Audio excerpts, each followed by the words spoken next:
ನೋಡಿ ವಿದ್ಯಾರ್ಥಿಗಳೇ, ನಾವು ಈಗ ಎರಡನೇ ಅಧ್ಯಾಯ ಆದ್ಮೇಲೆ ನೆಕ್ಸ್ಟ್ ಬರುವಂತದ್ದು ಯಾವುದು?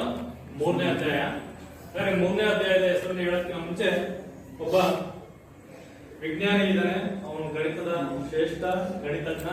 ಅವನ ನಾವು ರೇನೆ ಡೆಕಾರ್ಟ್ ಅಂತ ಕರಿತೀವಿ. ಎಂದು ಕರಿತೀವಿ ಅವನ ಚಿತ್ರ ಈ ರೀತಿ ಇದೆ, ಆಯ್ತಾ? ಇವನು ನಾವೇನಂತ ಕರಿತೀವಿ? ರೇನೆ ಡೆಕಾರ್ಟ್, ಸರಿನಾ? ಹಾಗಾದ್ರೆ ಈ ಗಣಿತಜ್ಞ ಏನಿದ್ದಾನೆ, ಈ ಗಣಿತಜ್ಞನು ಹಾಸಿಗೆಯಲ್ಲಿ ಮಲಗಿಕೊಂಡು, ಸರಿನಾ? ಇವೆಲ್ಲ ಹಾಸಿಗೆಯಲ್ಲಿ ಮಲಗಿಕೊಂಡು ಏನ್ ಮಾಡ್ತೀರಿ? ನಿದ್ದೆ ಮಾಡ್ತೀರಿ ಅಲ್ವಾ? ಹೌದಲ್ರ? ಅದೇ ರೀತಿ ಇವನು ಏನ್ ಮಾಡ್ತಿದ್ದ ಅಂದ್ರೆ ಹಾಸಿಗೆಯಲ್ಲಿ ಮಲಗಿಕೊಂಡು ತುಂಬಾ ಯೋಚನೆ ಮಾಡ್ಕೊಂತ ಕೆಲವೊಂದು ಬಾರಿ ಯೋಚನೆ ಮಾಡುವಾಗ ಒಂದು ದಿನ ಹಾಸಿಗೆಯಲ್ಲಿ ವಿಶ್ರಾಂತಿಯಲ್ಲಿರುವಾಗ ಒಂದು ಸಮತಲದಲ್ಲಿರುವ ಒಂದು ಬಿಂದುವಿನ ಸ್ಥಾನವನ್ನ ಗುರುತು ಮಾಡದ ಹೆಂಗೆ ಅಂತ ಒಂದು ಸಂಶೋಧನೆ ಮಾಡ್ದ. ಹಾಸಿಗೆಯಲ್ಲಿ ಯೋಚನೆ ಮಾಡ್ತಾರೆ, ಸರಿನಾ? ಒಂದು ಸಮತಲದಲ್ಲಿರುವಂತಹ ಬಿಂದುವಿನ ಸ್ಥಾನವನ್ನ ಗುರುತು ಮಾಡಲು ಏನೋ ಒಂದು ವ್ಯವಸ್ಥೆಯನ್ನ ಕಂಡಿಡದ. ಆ ವ್ಯವಸ್ಥೆ ಯಾವುದು ಅಂದ್ರೆ ನಾವು ಕಾರ್ಟೀಸಿಯನ್ ವ್ಯವಸ್ಥೆ ಅಂತ ಕರಿತೀವಿ. ಕಾರ್ಟೀಸಿಯನ್ ವ್ಯವಸ್ಥೆ ಹಾಗಾದ್ರೆ ಇದೆಲ್ಲ ನಾವು ಸಮತಲ ಆಗಿರ್ಬೋದು ಅಥವಾ ಒಂದು ಬಿಂದುವಿನ ಸ್ಥಾನವನ್ನು ಗುರುತು ಮಾಡೋದಾಗಿರ್ಬೋದು, ಇದಕ್ಕೆಲ್ಲ ಪ್ರಮುಖವಾಗಿ ಬೇಕಾಗಿರುವಂತ ಗಣಿತ ಯಾವುದು ಅಂದ್ರೆ ನಿರ್ದೇಶಾಂಕ ರೇಖೆ ಗಣಿತ. ಹಾಗಾದ್ರೆ ಅಧ್ಯಾಯ 3 ಯಾವುದು ಅಂದ್ರೆ ಯಾವುದು? ನಿರ್ದೇಶಾಂಕ ರೇಖೆ ಗಣಿತ. ಅಧ್ಯಾಯ 3 ನಿರ್ದೇಶಾಂಕ ರೇಖೆ ಗಣಿತ, ಸರಿನಾ? ಹಾಗಾದ್ರೆ ಈ ನಿರ್ದೇಶಾಂಕ ರೇಖೆ ಗಣಿತದಲ್ಲಿ ಪ್ರಮುಖವಾಗಿ ಬರುವಂತಹ ಅಂಶಗಳು, ಈ ನಿರ್ದೇಶಾಂಕ ರೇಖೆ ಗಣಿತ ಅಂದ್ರೆ ಇದು ಕೂಡ ಗಣಿತದ ಒಂದು ಶಾಖೆಯಾಗಿದ್ದು ಸಮತಲದಲ್ಲಿರುವ ಒಂದು ವಸ್ತುವಿನ ಸ್ಥಾನವನ್ನು ನಾವು ಗುರುತು ಮಾಡಲು, ಸಮತಲದಲ್ಲಿರುವ ಪರಸ್ಪರ ಲಂಬವಾಗಿರುವಂತಹ ರೇಖೆಗಳ ಮೂಲಕ ಆ ಸ್ಥಾನವನ್ನ ತಿಳಿಯಲು ನಮಗೆ ಸಹಾಯಕವಾಗಿದೆ. ನಿರ್ದೇಶಾಂಕ ರೇಖೆ ಗಣಿತ ಒಂದು ರೇಖಾಗಣಿತದ ಒಂದು ಭಾಗ. ಇದು ಸಮತಲದಲ್ಲಿರುವ ಒಂದು ಬಿಂದುವಿನ ಸ್ಥಾನವನ್ನ ಲಂಬ ರೇಖೆಗಳ ಮೂಲಕ ಅಂದ್ರೆ ಎಕ್ಸ್ ಆಕ್ಸಿಸ್ ಮತ್ತೆ ವೈ ಆಕ್ಸಿಸ್ ಅಂತ ಕರಿತೀವಲ್ಲ, ಆ ಲಂಬ ರೇಖೆಗಳ ಮೂಲಕ ಸ್ಥಾನವನ್ನು ಗುರುತು ಮಾಡಲು ಸಹಾಯಕವನ್ನ ಮಾಡುತ್ತದೆ ಈ ನಿರ್ದೇಶಾಂಕ ರೇಖೆ ಗಣಿತ. ಹಾಗಾದ್ರೆ ಅದರಲ್ಲಿ ಬರುವಂತದ್ದು ಮೊದಲನೇದಾಗಿ ಕಾರ್ಟೀಸಿಯನ್ ಪದ್ಧತಿ ಅಂತ ಹೇಳಿದೆ. ಈಗೇನು ವಿಜ್ಞಾನಿ ಗಣಿತಜ್ಞರಲ್ಲ ರೇನೆ ಡೆಕಾರ್ಟ್ ಕಂಡಿರುವಂತ ಕಾರ್ಟೀಸಿಯನ್ ಪದ್ಧತಿ ಸಮತಲದಲ್ಲಿರುವ ಬಿಂದುವನ್ನು ತಿಳಿಸಲು ಒಂದು ಅದ್ಭುತವಾದ ವಿಧಾನ ಆಗಿದೆ. ಹಾಗಾದ್ರೆ ಆ ಸಮತಲ ಅಂದ್ರೆ ಯಾವ ರೀತಿ ಇರುತ್ತದೆ ಅಂದ್ರೆ ನೋಡಿ, ಒಂದು ಎಕ್ಸ್ ಆಕ್ಸಿಸ್ ಇರುತ್ತೆ, ಇನ್ನೊಂದು ವೈ ಆಕ್ಸಿಸ್ ಇರುತ್ತೆ. ಇಲ್ಲಿ ನಾವು ಗ್ರಾಫ್ ಇದೆಯಲ್ಲ, ಗ್ರಾಫ್ ಅಲ್ಲಿ ಕೂಡ ಗುರುತು ಮಾಡಬಹುದು. ಇಲ್ಲಾಂದ್ರೆ ಅದನ್ನ ಈ ತರ ಎರಡು ಆಕ್ಸಿಸ್ ಅಲ್ಲಿ ನಾವು ಗುರುತು ಮಾಡ್ತೀವಿ. ಒಂದು ಎಕ್ಸ್ ಆಕ್ಸಿಸ್, ಇನ್ನೊಂದು ಯಾವುದು ವೈ ಆಕ್ಸಿಸ್ ಅಂತ ಬರುತ್ತೆ. ಒಂದು ಅಡ್ಡ ರೇಖೆ, ಇನ್ನೊಂದು ನಾವು ಲಂಬ ರೇಖೆ ಅಂತ ಕರಿತೀವಿ. ಒಂದು ಅಡ್ಡ ರೇಖೆ, ಇನ್ನೊಂದು ಯಾವುದು ಲಂಬ ರೇಖೆ, ಸರಿನಾ? ಹಾಗಾಗಿ ಇದು ಎಕ್ಸ್ ಆಕ್ಸಿಸ್ ಆಗಿರುತ್ತೆ, ಎಕ್ಸ್ ಓ ಎಕ್ಸ್ ಡ್ಯಾಶ್. ಇದು y axis, y O y dash. ಇವೆರಡು ರೇಖೆಗಳಿಂದ ಕೂಡಿರ್ತದೆ. ಎಕ್ಸ್ ಆಕ್ಸಿಸ್ ಯಾವುದು? ಇದನ್ನು ಎಕ್ಸ್ ಅಕ್ಷ ಅಂತ ಕರಿತೀವಿ. ಇದನ್ನ ಏನಂತ ಕರಿತೀವಿ? ವೈ ಅಕ್ಷ ಅಂತ ಕರಿತೀವಿ, ಸರಿನಾ? ಹಾಗಾದ್ರೆ ಅಡ್ಡವಾಗಿರುವ ರೇಖೆ ಎಕ್ಸ್ ಡ್ಯಾಶ್ ಓ ಎಕ್ಸ್, ಲಂಬವಾಗಿರುವ ರೇಖೆ ಯಾವುದು? Y O y dash. Next ಅವೆರಡು ರೇಖೆಗಳು ಪರಸ್ಪರ ಒಂದು ಬಿಂದುವಿನಲ್ಲಿ ಛೇದಿಸುತ್ತವೆ. ಈ ಬಿಂದುವನ್ನು ಏನಂತ ಕರಿತೀವಿ? ಮೂಲ ಬಿಂದು ಅಂತ ಕರಿತೀವಿ. ಏನಂತ ಕರಿತೀವಿ? ಮೂಲ ಬಿಂದು. ಇದರ ನಿರ್ದೇಶಾಂಕ ಏನಾಗಿರುತ್ತೆ ಅಂದ್ರೆ 0 ಅಂತ ಬರುತ್ತೆ. 0,0. ಎಕ್ಸ್ ಕೂಡ 0, ವೈ ಕೂಡ 0. ಇದರ ಬಿಂದುವಿನ ನಿರ್ದೇಶಾಂಕ, ಮೂಲ ಬಿಂದುವಿನ ನಿರ್ದೇಶಾಂಕ ಏನಾಗುತ್ತೆ?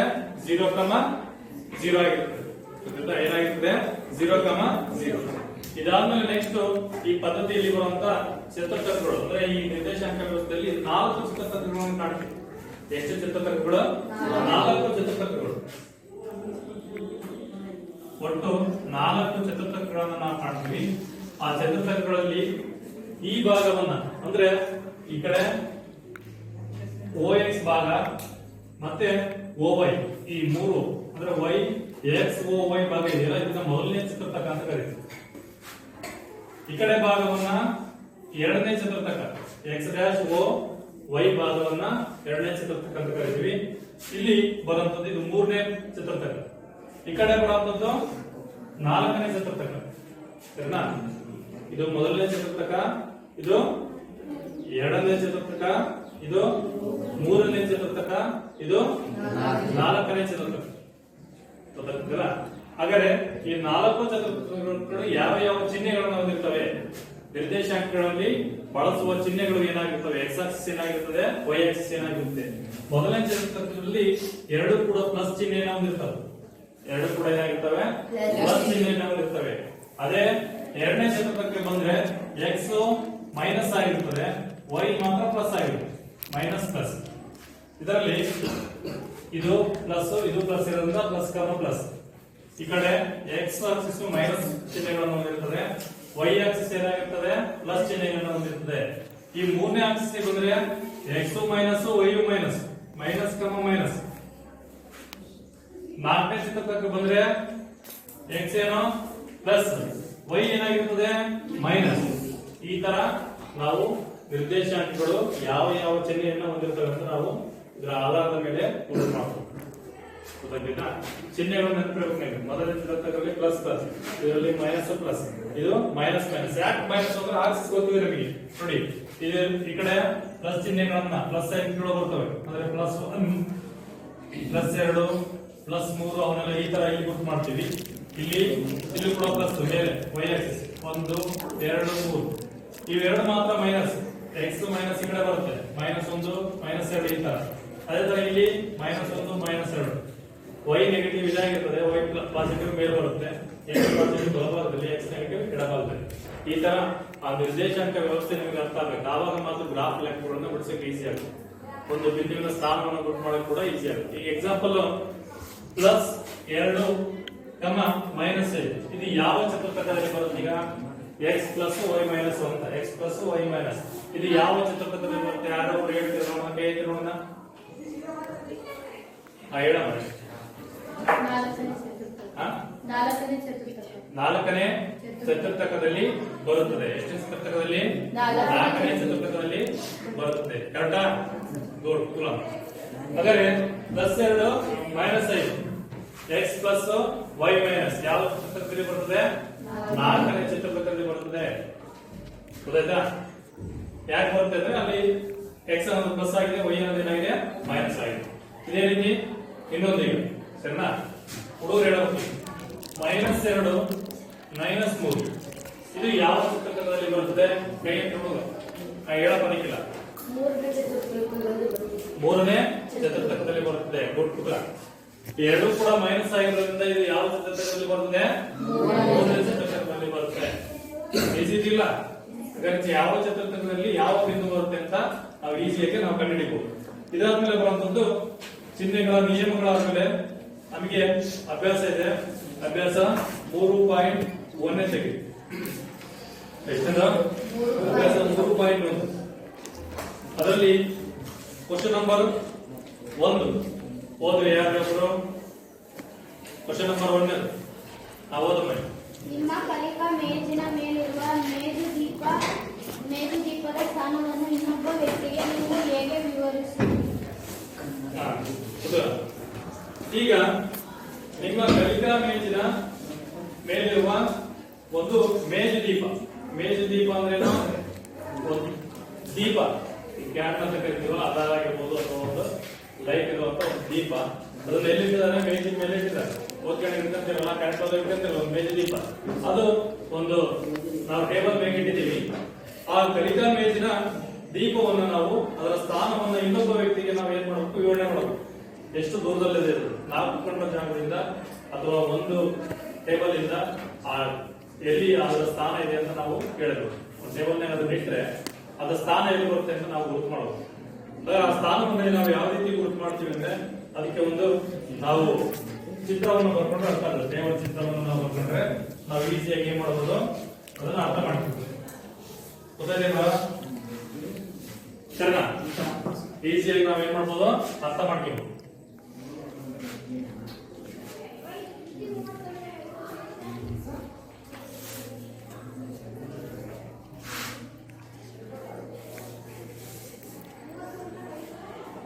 ಅದೇ ಅಭ್ಯಾಸ 3.1 ಮೊದಲನೇ ಲೆಕ್ಕ ಮೇಜಿನ ಚಿತ್ರ ನಿಮಗೆ ಆಲ್ರೆಡಿ ಗೊತ್ತಿರುತ್ತದೆ. ಸರಿನಾ? ಮೇಜ್ ನೋಡಿರಲಿಲ್ಲ? ನೋಡಿರಲಿಲ್ಲ? ಆ ಮೇಜಿನ ಮೇಲ್ಭಾಗವನ್ನ ಮಾತ್ರ ನಾವು ಬರ್ಕೊಂತ ಇದೀವಿ. ಮೇಜಿನ ಮೇಲ್ಭಾಗ ಅದರ ಕೆಳಭಾಗದಲ್ಲಿ ನಾವು ಎರಡು ಯಾವ್ದಾದ್ರು ಅದರ ಕಾಲುಗಳನ್ನ ನಾವು ಈ ತರ ಇದ್ದಾವೆ ಅಂತ ಅಂದ್ಕೊಂಡ್ರೆ ಹಿಂಗೆ ಎರಡು ಕಾಲು ಕೂಡ ಬ್ಯಾಕ್ ಸೈಡ್ ಅದರ ಮೇಜಿನ ದೀಪ ಇದೆಲ್ಲ ಇದೆ ಅಂತ ತಿಳ್ಕೊಳ್ಳೋಣ ಆಯ್ತಾ. ಯಾವುದೋ ಒಂದು ಕಾಲದಲ್ಲಿ ಏನಾಗಿದೆ ಮೇಜಿನ ದೀಪವನ್ನ ಇಟ್ಟಿದ್ದೀವಿ. ಹಾಗಾದ್ರೆ ಈ ಭಾಗವೇನಿದೆ ಇದನ್ನು ನಾವು 0 ಅಂತ ಕೊಡ್ಕೊಂಡಿರ್ತೀವಿ. 0 ಅಂತ ಮೂಲ ಬಿಂದು. ಹಾಗಾದ್ರೆ ಈ ಭಾಗವನ್ನ ನಾವೇನ್ ಮಾಡ್ತೀವಿ, ಇದನ್ನ ಎಕ್ಸ್ ಆಕ್ಸಿಸ್ ಅಂತ ಕೊಡ್ಕೋಣ. ಮೇಲ್ಭಾಗವನ್ನ ಏನಂತ ಕೊಡ್ತೀವಿ, ಎಂತ ಕೊಡ್ತೀವಿ, ವೈ ಆಕ್ಸಿಸ್ ಅಂತ ಕೊಡ್ತೀವಿ. ಈಗ ಇದನ್ನ 1 ಸೆಂಟಿಮೀಟರ್ ಆಗಿ ಡಿವೈಡ್ ಮಾಡ್ತಾ ಹೋಗುದು ಸರಿನಾ. 1 ಸೆಂಟಿಮೀಟರ್ ಆಗಿ ನಾವು ಡಿವೈಡ್ ಮಾಡ್ತಾ ಹೋದಾಗ ನೆಕ್ಸ್ಟ್ ಅದೇ ರೀತಿ ಬಲಭಾಗದಲ್ಲಿ ಕೂಡ ಇಲ್ಲಿ 1 2 3 ಪ್ಲಸ್ ಹತ್ತಿರದಿಂದ ಎಕ್ಸ್ ಆಕ್ಸಿಸ್ ಪ್ಲಸ್ ತಗೊಂಡಿರ್ತೀವಿ. ವೈ ಆಕ್ಸಿಸ್ ಕೂಡ ಮೇಲ್ಭಾಗದಲ್ಲಿ ಕೂಡ ಪ್ಲಸ್ ಇದೆ.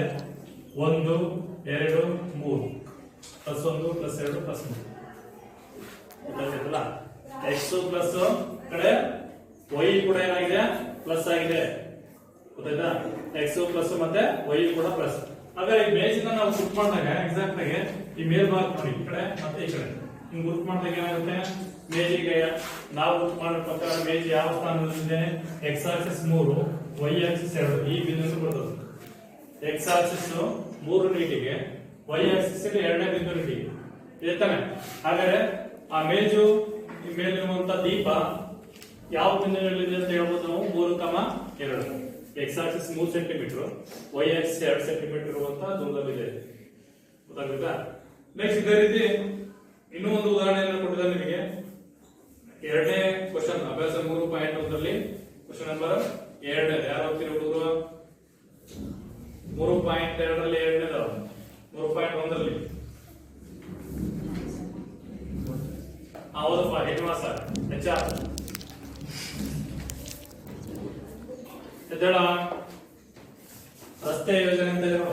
ರಸ್ತೆ ಯೋಜನೆ ನಗರದ ಮಧ್ಯಭಾಗದಲ್ಲಿ ಒಂದೊಂದು ಅಡ್ಡ ಹಾದು ಹೋಗುತ್ತೆ.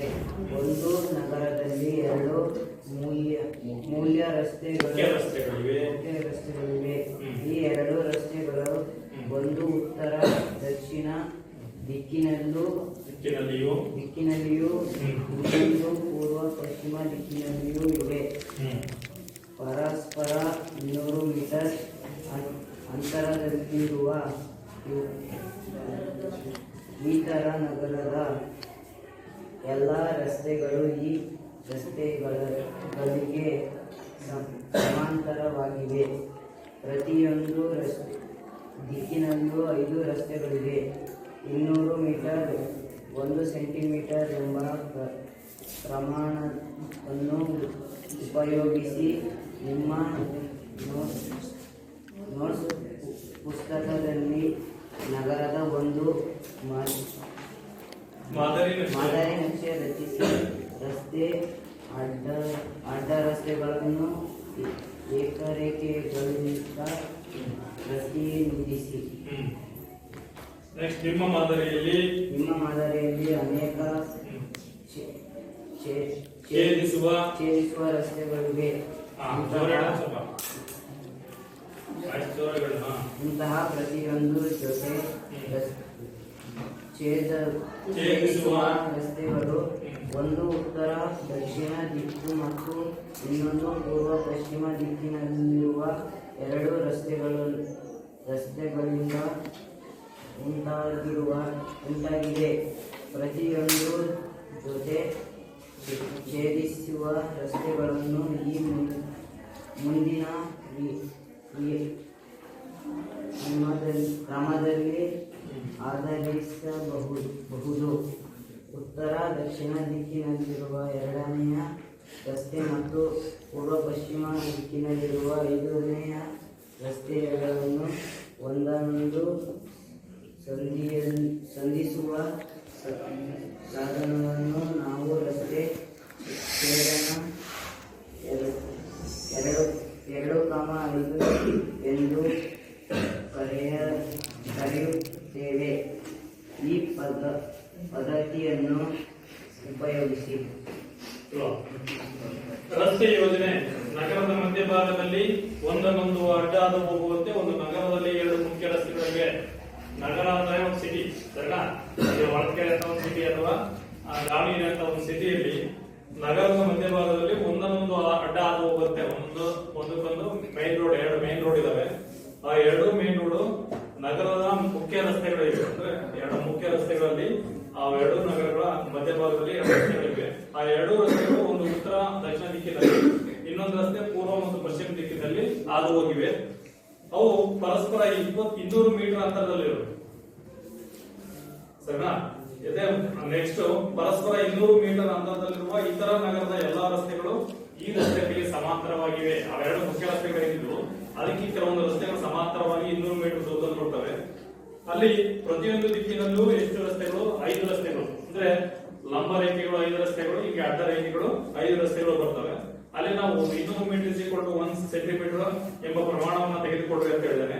ಅದನ್ನು ಉಪಯೋಗಿಸಿ ನಿಮ್ಮ ನೋಟ್ ಪುಸ್ತಕದಲ್ಲಿ ಒಂದು ಮಾದರಿ ನಕ್ಷೆಯನ್ನು ನಾವು ರಚನೆ ಮಾಡಬೇಕು. ಅದನ್ನ ರೇಖೆಗಳಿಂದ ಪ್ರತಿನಿಧಿಸಿದಾಗ ನಿಮ್ಮ ಮಾದರಿಯಲ್ಲಿ ಅನೇಕ ಛೇದಿಸುವ ರೇಖೆಗಳಿವೆ. ಇಂತಹ ಪ್ರತಿಯೊಂದು ಜೊತೆ ಛೇದಿಸುವ ರಸ್ತೆಗಳು ಒಂದು ಉತ್ತರ ಮತ್ತು ದಕ್ಷಿಣ ದಿಕ್ಕು, ಇನ್ನೊಂದು ಪೂರ್ವ ಮತ್ತು ಪಶ್ಚಿಮ ದಿಕ್ಕಿನಲ್ಲಿ ಎರಡೂ ರಸ್ತೆಗಳಿಂದ ಉಂಟಾಗಿವೆ. ಪ್ರತಿಯೊಂದು ಜೊತೆ ಛೇದಿಸುವ ರಸ್ತೆಗಳನ್ನ ಈ ಮುಂದಿನ ಕ್ರಮದಲ್ಲಿ ನಾವು ಏನ್ ಮಾಡಬಹುದು? ಜೋಡಿಸಬಹುದು.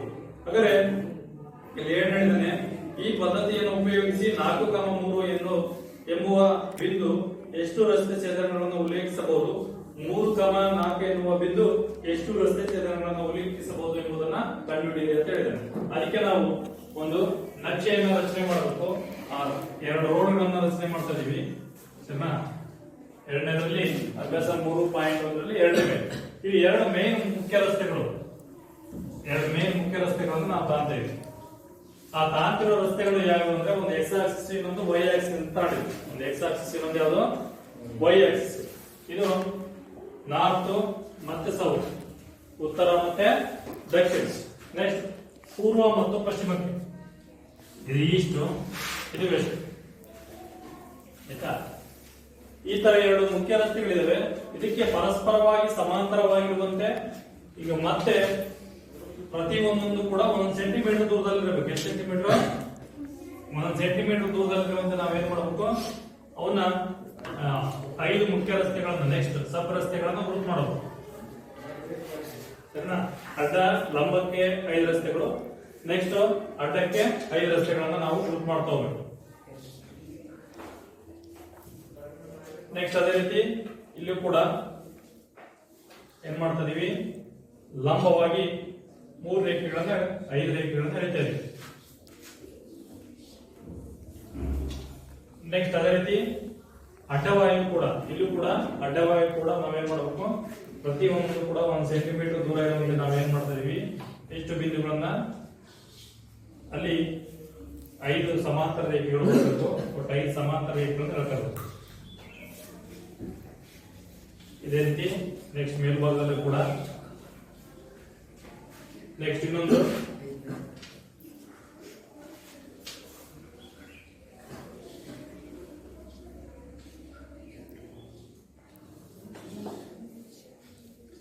ಲಾಸ್ಟ್ ಒನ್, ಅದನ್ನು ನಾವು ಕರೆಕ್ಟಾಗಿ ಪರಸ್ಪರ ಸಮಾಂತರವಾಗಿ ಸೇರಿಸಬೇಕು. ಆ ತರ ಹಾಕಬೇಕು. ಸರಿನಾ? ಈ ತರ ರೇಖೆಗಳನ್ನು ನಾವು ಗ್ರೂಪ್ ಮಾಡಿದ್ವಿ. ಇಲ್ಲಿ ಇದನ್ನ S1, S2, S3, S4, S5. Next ಇಲ್ಲೂ ಕೂಡ S1, S2, S3, S4, S5 ಎರಡು ಪ್ರಮುಖವಾದ ಮುಖ್ಯ ರಸ್ತೆಗಳಿದ್ದು ಅದಕ್ಕೆ ಈ ರಸ್ತೆಗೆ ಸಮಾಂತರವಾಗಿರುವಂತೆ 5 ರಸ್ತೆಗಳು, ಈ ರಸ್ತೆಗೆ ಸಮಾಂತರವಾಗಿರುವಂತೆ 5 ರಸ್ತೆಗಳನ್ನು ಹೇಳ್ಕೊಂಡಿದ್ದೀವಿ. 1, 2, 3, 4 ಮತ್ತೆ 5. ಪೂರ್ವ ಮತ್ತು ಪಶ್ಚಿಮಕ್ಕೆ ಟೋಟಲ್ ಇವು 5 ಪ್ಲಸ್ ಇದೊಂದು 6. ಇಲ್ಲೂ ಕೂಡ ನಾರ್ತ್ ಮತ್ತು ಸೌತ್ಗೆ ಏನ್ ಮಾಡಿದೀವಿ? ಇದಕ್ಕೆ ಸಮಾಂತರವಾಗಿ 5 ರೇಖೆಗಳನ್ನು ಹೇಳ್ಕೊಂಡಿದ್ವಿ. ಈಗ ಚಿತ್ರವನ್ನು ನಾವು ವಾಕ್ಯದ ಪ್ರಕಾರ ರಚನೆ ಮಾಡಿದಾಗಾಯ್ತು. ಅಲ್ಲಿ ಒಂದು ಕ್ವಶನ್ ಕೇಳಿದ ನಮಗೆ ಏನು ಅಂತ, 4,3 ಇದು ಎಷ್ಟು ರಸ್ತೆ ಛೇದಗಳನ್ನು ಉಲ್ಲೇಖಿಸಬಹುದು? 4,3 ಅಂದ್ರೆ ಇಲ್ಲಿ ಬರ್ತದೆ. ಈಗ ನೋಡಿ, ಎಕ್ಸ್ ಆಕ್ಸಿಸ್ 4 ಅಂದ್ರೆ ಇದು, ವೈ ಆಕ್ಸಿಸ್ 3 ಅಂದ್ರೆ ಇದು, ಇಲ್ಲಿ ಬರ್ತದೆ 4,3. ಇದು ಎಷ್ಟು ಛೇದನ ಬಿಂದುಗಳನ್ನ ಹೊಂದಿರಬಹುದು? ಒಂದೇ ಒಂದು ಛೇದನ ಬಿಂದು ಮಾತ್ರ ಸಾಧ್ಯ. 4,3 ಅನ್ನೋದು ಇಲ್ಲಿ ಮಾತ್ರ ಬರ್ತದೆ. ಇದು ಬಿಟ್ಟು ಬೇರೆ ಎಲ್ಲರೂ ಗ್ರೂಪ್ ಮಾಡಕ್ ಸಾಧ್ಯ ಇಲ್ಲ. ಇಲ್ಲಿ ಮಾತ್ರ ಅವೆರಡು ರಸ್ತೆಗಳು ಇಲ್ಲಿ ಮಾತ್ರ ಛೇದಿಸಿರ್ತಾವೆ 4,3ರಲ್ಲಿ. 4,3 ಅಂತ ಇನ್ನೆಲ್ಲೂ ಕೂಡ ಗ್ರೂಪ್ ಮಾಡಕ್ ಸಾಧ್ಯವಿಲ್ಲ. ನೆಕ್ಸ್ಟ್ 3,4 ಇಲ್ಲಿ ಗ್ರೂಪ್ ಮಾಡ್ತೀವಿ. ಎರಡನೇ ಆಪ್ಷನ್ X3 ಅಂದ್ರೆ ಇಲ್ಲಿ ಬರುತ್ತೆ, Y4 ಅಂದ್ರೆ ಇಲ್ಲಿ ಬರ್ತದೆ. X3,4 ಅಂದ್ರೆ ಇಲ್ಲಿ. 4,3 ಅಂದ್ರೆ ಇದು 3,4.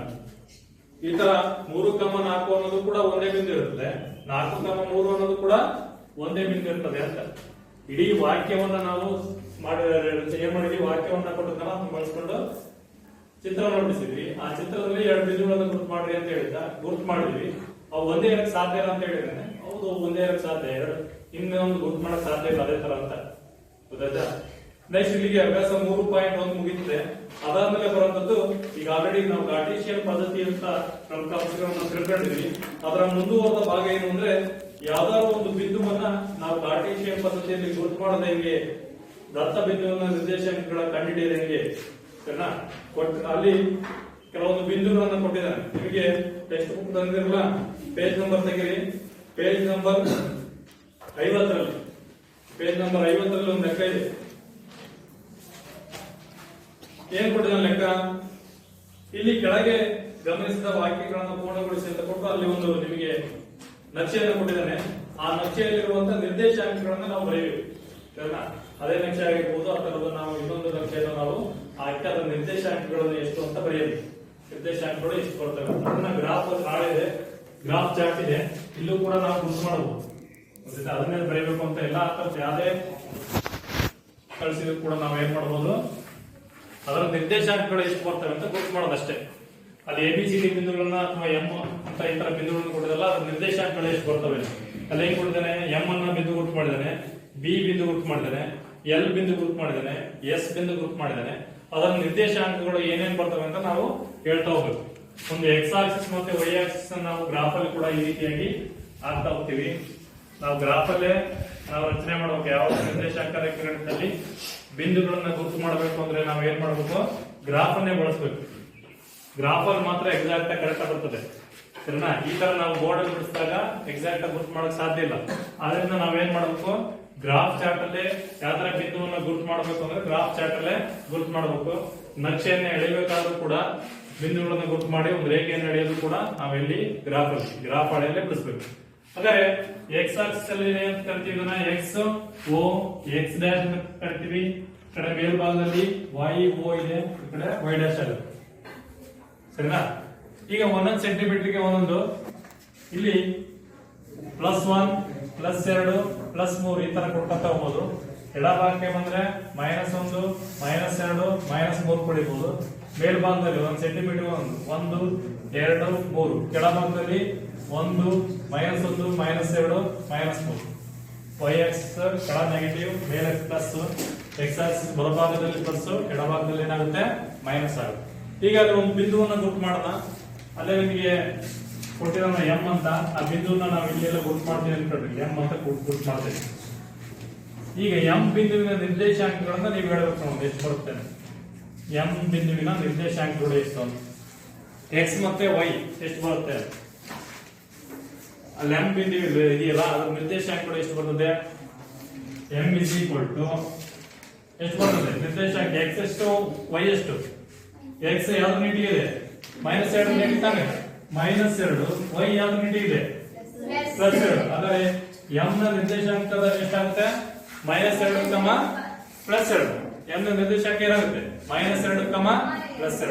ಅದೇ ತರ ಇನ್ನೊಂದು ಬಿಂದು ಹೇಳ್ತೀರಿ ನೋಡೋಣ, ಬರ್ತೀರಿ ಯಾರು ಬಂದು ಬೋರ್ಡ್ ಬೇಗ. ಈಗ ಬಿ ಬಿಂದುವನ್ನು ಗುರುತು ಮಾಡೋಣ. ಆ ಬಿ ಬಿಂದು ಎಲ್ಲಿ ಬರ್ತದೆ ಅಂದ್ರೆ ನೋಡಿ, ಇಲ್ಲಿ ಇಲ್ಲೊಂದು, ಇಲ್ಲಿಂದ ಇಲ್ಲಿ ಬರ್ತದೆ ಬಿ. ಇದನ್ನ ನಿರ್ದೇಶಾಂಕ ಹೇಳಿ ನೋಡೋಣ, ಯಾರೇ ಬಂದು ಬೋರ್ಡ್ ಮೇಲೆ ಬರೀ.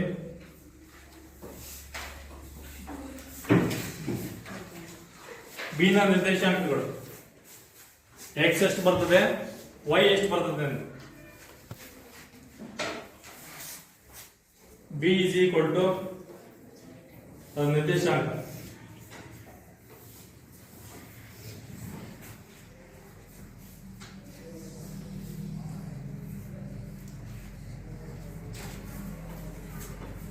x3 y2. ಕರೆಕ್ಟ್ ಇದೆಯಾ, ಕರೆಕ್ಟ್ ಆಯ್ತಾ, ಕರೆಕ್ಟ್ ಐತೇನ್ರ, ತಪ್ಪಾಯ್ತು. ಎಕ್ಸ್ ಎಷ್ಟಾಗಬೇಕು, ವೈ ಎಷ್ಟಾಗಬೇಕು, 3,2 ಅಂತ ಬರೋದೊಳಗೆ ಅದೇನಾಗಬೇಕು, 2,3 ಆಗ್ಬೇಕಲ್ವಾ. ನೋಡಿ x2 y 3 ಆಗಬೇಕು. ಯಾಕೆ ಉಲ್ಟಾ ಬರೆಯೋದು x 2 ನೀಟಿಗೆ ಇರೋದು y 3 ನೀಟಿಗೆ, ಅದರಿಂದ 2, 3 ಅದು 3, 2 ಅಲ್ಲ ಏನು 2, 3 x 2 y 3. ಇದೇ ತರ ಇನ್ನೊಂದು ಗುರುತು ಮಾಡ್ತೀರಿ. ಈಗ ಇನ್ನೊಂದು ಎರಡು ನೋಡೋಣ. ಈ ಕಡೆ ಎಲ್ಲನ್ನ ಗುರುತು ಮಾಡ್ತೀರಿ. ಈಗ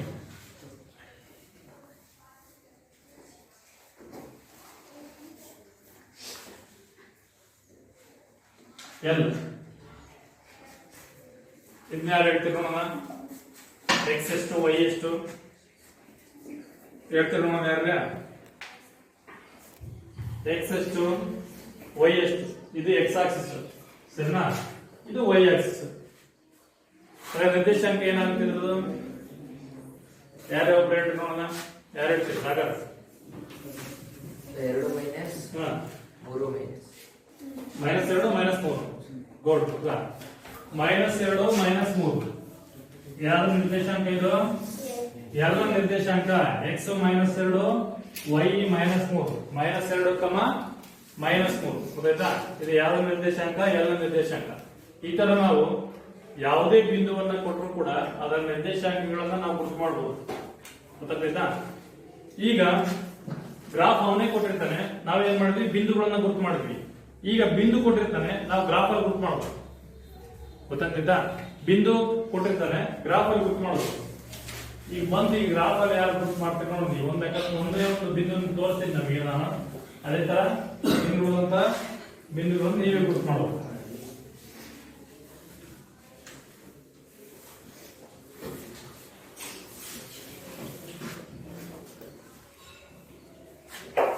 ಆಯ್ತಾ? ಈಗ ನೋಡಿ ಒಂದು ಬಿಂದು ಇದೆ. ಆ ಬಿಂದು ಯಾವುದು ಅಂದ್ರೆ x 2, -3 ಅಂತ ಇದೆ. 2, -3 ಈ ಬಿಂದುವನ್ನ ಗ್ರಾಫ್ ಅಲ್ಲಿ ಗುರುತು ಮಾಡಬೇಕು ಈಗ, ಸರಿನಾ? ಅಥವಾ ಅದನ್ನ ಎ ಅಂತ ತಗೋಬಹುದು, ಅಥವಾ ಯಾವುದೋ ಒಂದು ಬಿಂದು 2, -3 ಅದನ್ನ ನಾವು ಏನ್ ಮಾಡ್ಬೇಕು ಈಗ ಗ್ರಾಫ್ ಅಲ್ಲಿ ಗುರುತು ಮಾಡಬೇಕು. ಅದನ್ನ ಗ್ರಾಫ್ ಅಲ್ಲಿ ಯಾವ ರೀತಿ ಗುರುತು ಮಾಡ್ತೀವಿ ಅಂದ್ರೆ ಅದು ಎಲ್ಲಿ ಬರುತ್ತೆ ಬಿಂದು? x 2 ನೀಟಿಗೆ y -3 ನೀಟಿಗೆ. x +2 ನೀಟಿಗೆ ಎಲ್ಲಿರುತ್ತೆ? ಇದು x 2 ಅಂದ್ರೆ +2, y ಏನಾಗಿದೆ -3, y -3 ನೀಟಿಗೆ ಅಂದ್ರೆ ಇಲ್ಲಿ x 2 ನೀಟಿಗೆ y -3 ನೀಟಿಗೆ ಎರಡು ಕೂಡ ಇಲ್ಲಿ ಬರ್ತದೆ. ಅದರಿಂದ x +2 y -3 2, -3 ಇದು ಎ ಬಿಂದು ಆಗಿದೆ. ಗೊತ್ತಾಯ್ತಾ? ಈ ತರ ನಾವು ಬಿಂದುವನ್ನ ಗುರುತು ಮಾಡಬಹುದು. ಬೇಕಾದ್ರೆ ನಾನು ಡಾಟೆಡ್ ಲೈನ್ ಅಲ್ಲಿ ಅದು ಎಲ್ಲಿ ಗುರುತು ಮಾಡ್ತೀವಿ, ಯಾವ ತರ ಗುರುತು ಮಾಡ್ತೀವಿ ಅಂತ ತೋರ್ಸಕ್ಕೆ ಡಾಟೆಡ್ ಲೈನ್ ಅಲ್ಲಿ ಬೇಕಾದ್ರೂ ಕೂಡ ನಾವು ಈ ತರ ಅದನ್ನ ಎಳೆಯಬಹುದು. 2, -3 ಈಗ ಇನ್ನೊಂದು ಬಿಂದು ಅದೇ ತರ ಗುರುತು ಮಾಡ್ತೀರ ನೋಡೋಣ. ಗುರುತು ಮಾಡ್ತೀರಣ್ಣ. ಈಗ ಇನ್ನೊಂದು ಬಿಂದು -2, +3 ಇದು ಬಿ ಬಿಂದು. ಇದನ್ನ ಯಾರು ಗುರುತು ಮಾಡ್ತೀನಿ? -2, 3 ಗ್ರಾಫ್ ಅಲ್ಲಿ ಬರೋಣ ಕಾಂಚನ ಈ ತರ.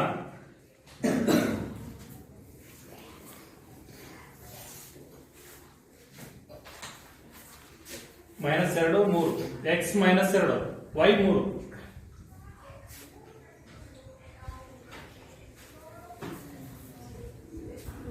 ಸಿಗಲ್ಲ. x -2 y 3 -2 ನೀಟಿಗೆ y 3 ನೀಟಿಗೆ.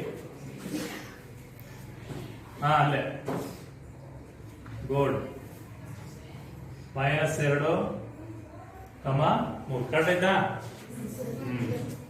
ಕರೆಕ್ಟ್ ಇದೆ ಸರಿನಾ? ಹಾಗಾದ್ರೆ x -2, 3 ಎಲ್ಲಿ ಬರ್ತದೆ? ಅಲ್ಲಿ ಬರ್ತದೆ. ಈ ತರ ನಾವು ಗ್ರಾಫ್ ಅಲ್ಲಿ ಯಾವುದೇ ಬಿಂದುವನ್ನ ಕೊಟ್ಟರು ಕೂಡ ಗುರುತು ಮಾಡಬಹುದು. ಗುರುತು ಮಾಡ್ತೀರಾ? ಮಾಡ್ತೀರ ನಾವು ಸರಿನಾ? ನೆಕ್ಸ್ಟ್ ಈಗ ಇದರ ಆಧಾರದ ಮೇಲೆ ಅಭ್ಯಾಸ ಇದೆ. ಅಭ್ಯಾಸ 3.2 ತೆಗಿರಿ ಸರಿನಾ? ಎಷ್ಟದು ಅಭ್ಯಾಸ? 3.2 ಅಲ್ಲಿ ಮೊದಲನೇ ಲೆಕ್ಕ ಏನಿದೆ? ಮೊದಲನೇ ಮೇಲೆ ಓದಕ್ಕೆ ನೋಡೋಣ ಯಾರೊಬ್ರು. 3.2ರಲ್ಲಿ ಕೆಳಗಿನ ಪ್ರತಿಯೊಂದು ಪ್ರಶ್ನೆಗೂ ಉತ್ತರ ಬರೆಯಿರಿ. ಆಪ್ಷನ್ ಎ ಕಾರ್ಟೀಸಿಯನ್ ಸಮತಲದಲ್ಲಿ ಯಾವುದೇ ಒಂದು ಬಿಂದುವಿನ ಸ್ಥಾನವನ್ನು ನಿರ್ಮಿಸಲು ಎಳೆದ ಕ್ಷಿತಿಜ ಸಮಾಂತರ ಮತ್ತು ಭೂಲಂಬ ರೇಖೆಗಳ ಹೆಸರುಗಳೇನು? ನೆಕ್ಸ್ಟ್ ಈಗ 3.2 ಮೊದಲನೇ ಮೇನು ಕೆಳಗಿನ ಪ್ರತಿಯೊಂದು ಪ್ರಶ್ನೆಗೂ ಉತ್ತರವನ್ನು ಬರೆಯಿರಿ. ಮೊದಲನೇ ಆಪ್ಷನ್ ನೋಡ್ರಿ, ಕಾರ್ಟೇಶಿಯನ್ ಸಮತಲದಲ್ಲಿ ಯಾವುದೇ ಒಂದು ಬಿಂದುವಿನ ಸ್ಥಾನವನ್ನು ನಿರ್ಧರಿಸಲು ಎಳೆದಂತ ಕ್ಷಿತಿಜ ಸಮಾಂತರ ಮತ್ತು ಭೂಲಂಬ ರೇಖೆಗಳ ಹೆಸರುಗಳನ್ನ ಹೇಳಬೇಕು. ಗೊತ್ತಾಯ್ತಾ? ಹಾಗಾದ್ರೆ ಕ್ಷಿತಿಜ ಸಮಾಂತರ ಅಂದ್ರೆ ಏನಂತ ಕರೀತೀವಿ? ಕ್ಷಿತಿಜ ಸಮಾಂತರ ಅಂದ್ರೆ 3.2 ಮೊದಲನೇ ಮೇನು ಅಲ್ಲಿ ಮೊದಲನೇ ಆಪ್ಷನ್. ಕ್ಷಿತಿಜ ಸಮಾಂತರ ಅಂದ್ರೆ ಕ್ಷಿತಿಜ ಸಮಾಂತರ ಅಂದ್ರೆ ಇದನ್ನ ನಾವು ಎಕ್ಸ್ ಅಕ್ಷ ಅಂತ ಕರಿತೀವಿ. ಏನಂತ ಕರಿತೀವಿ? ಎಕ್ಸ್ ಅಕ್ಷ. ಕ್ಷಿತಿಜ ಸಮಾಂತರ ಅಂದ್ರೆ ಏನು? ಎಕ್ಸ್ ಅಕ್ಷ. ಇನ್ನೊಂದು ಕೊಟ್ಟಿದ್ದಾನೆ, ಇನ್ನೊಂದು ಯಾವ್ದು? ಭೂಲಂಬ ರೇಖೆ. ಭೂಲಂಬ ರೇಖೆ ಅಂದ್ರೆ ಲಂಬವಾಗಿರೋದು. ಲಂಬವಾಗಿರೋದಕ್ಕೆ ಎಂತ ಅಕ್ಷ ಅಂತ ಕರಿತೀವಿ? ವೈ ಅಕ್ಷ. ಸಮಾಂತರ ಆಗಿರೋದು ಎಕ್ಸ್ ಅಕ್ಷ. ಹಾಗಾದ್ರೆ ಭೂಲಂಬ ರೇಖೆ ಯಾವುದು? ವೈ ಅಕ್ಷ. ಭೂಲಂಬ ರೇಖೆ ಯಾವುದು? ವೈ ಅಕ್ಷ. ನೆಕ್ಸ್ಟ್ ಎರಡನೇ ಆಪ್ಷನ್, ಈ ಎರಡು ರೇಖೆಗಳಿಂದ ಉಂಟಾದ ಸಮತಲದ ಪ್ರತಿಯೊಂದು ಭಾಗದ ಹೆಸರೇನು? ಈ ಎರಡು ರೇಖೆಗಳಿಂದ ಉಂಟಾದ ಪ್ರತಿಯೊಂದು ಭಾಗದ ಹೆಸರು ಅಂದ್ರೆ ಈ 4 ಭಾಗಗಳು ಬರ್ತವೆ ಅಂತ ಹೇಳಿದೆ. 4 ಭಾಗಗಳಿಗೆ ಏನಂತ ಕರಿತೀವಿ? ಚತುರ್ಥಕಗಳು ಅಂತ ಕರಿತೀವಿ. ಏನಂತ ಕರಿತೀವಿ? ಚತುರ್ಥಕಗಳು ಅಂತ ಕರಿತೀವಿ. ಸರಿನಾ? ನೆಕ್ಸ್ಟ್ ಮೂರನೇ ಆಪ್ಷನ್, ಈ ಎರಡು ರೇಖೆಗಳು ಛೇದಿಸುವ ಬಿಂದುವಿನ ಹೆಸರೇನು? ಅವೆರಡು ರೇಖೆಗಳು ಒಂದು ಬಿಂದುವನ್ನು ಛೇದಿಸ್ತವೆ. ಆ ಬಿಂದುವಿನ ಹೆಸರೇನು? ಆ ಬಿಂದುವನ್ನು ಏನಂತ ಕರಿತೀವಿ? ಮೂಲ ಬಿಂದು ಅಂತ ಕರಿತೀವಿ. ಏನಂತ ಕರಿತೀವಿ? ಮೂಲ ಬಿಂದು. ಗೊತ್ತಾಯ್ತಾ?